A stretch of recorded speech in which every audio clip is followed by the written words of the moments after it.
to Brad Lamb joining us, addiction specialist and founder of Breathe. It is a life healing center. Also with us, Mason Tuvert, communications director of the Marijuana Policy Project. All right, Mason Tuvert, let's first ask you, what is the Marijuana Policy Project? What is that? And do you get paid by them?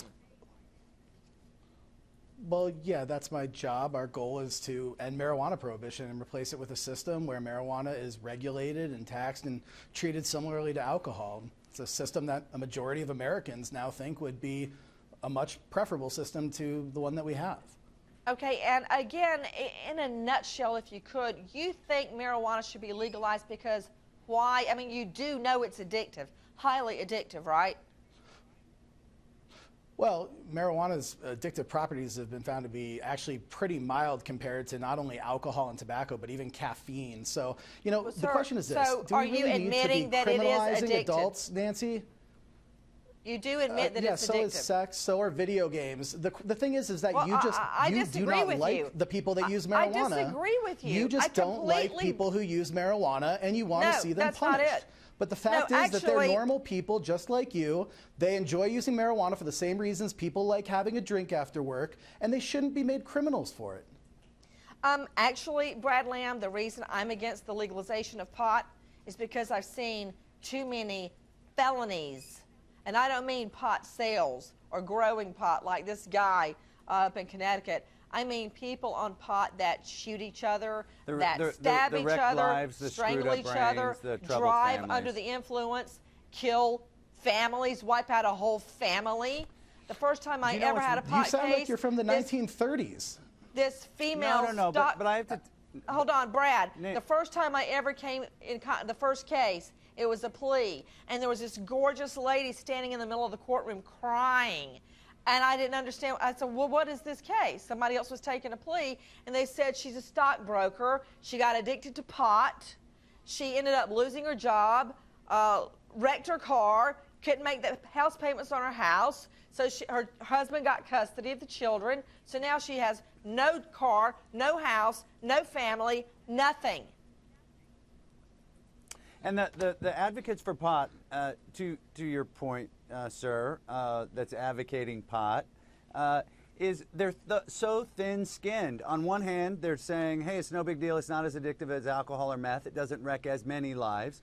And then I have all these moms over here with whom I work, and on Twitter, Nancy, who have said, you know, this has wiped out our family. This has caused a lot of pain and suffering in the lives of our loved ones.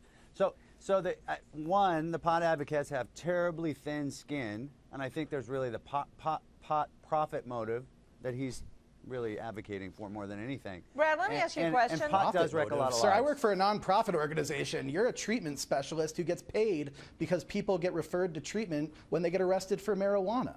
I mean, this is absolutely ridiculous. There's no evidence that marijuana leads to violent, aggressive behavior. When they're addicted.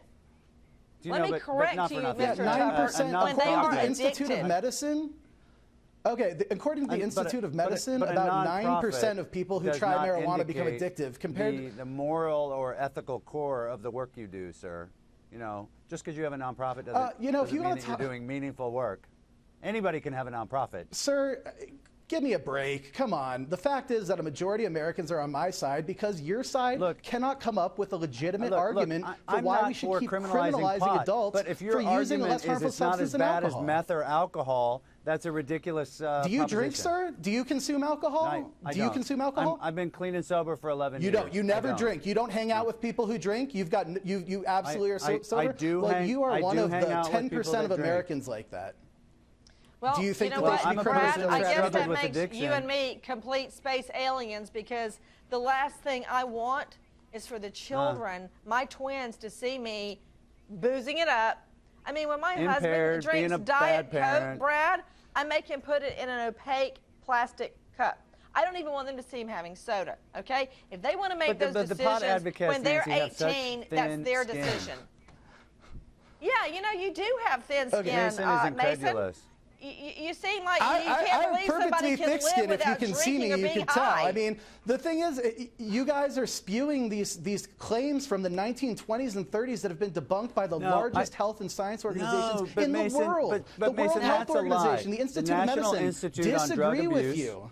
Has a study that is which a is the recent most study, and politicized federal Okay, agency cut around. Mason's mic because Brad can't get a word in. It talks that pot is less addictive than meth and alcohol, less addictive than nicotine. But for those who it has a profound negative effect, it screws their life up, Mason, and addiction does result with folks that Okay, you know, get Brad, addicted to pot. Brad, I normally agree with you, but I think you and Mason, where's Mason? Where's Brad? I think you're Mason both. went away.